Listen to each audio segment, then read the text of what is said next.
মই তৰুণ গগৈ দৰে হম কথাত ফাঁকি কামত বাকী নেজানিলেও মই জানো বুলি কম মই তৰুণ গগৈ দৰে হম মই হম নৰেন্দ্ৰ মোদী অসমৰ ৰাইজক পিন্ধাম টুপি নিৰ্বাচনৰ আগে পিছে ৰূপ সলাম সুযোগ বুজি মই হম নৰেন্দ্ৰ মোদী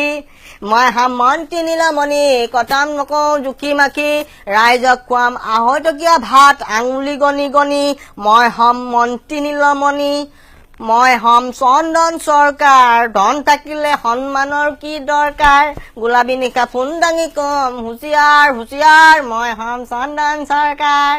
মই হম হুছেইন ৰকিবুল গড়ৰ কথা শুনিলে বলকি মাবুল কাবুল গ্ৰাম উন্নয়ন মোৰ লক্ষ্য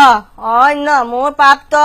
পঞ্চায়তৰ নাম শুনিলে মন হয় ব্যাকুল মই হম হুছেইন ৰকিবুল মই হম হিমন্ত বিশ্ব এটাৰ পিছত এটাকৈ কেলেংকাৰীয়ে কপাম বিশ্ব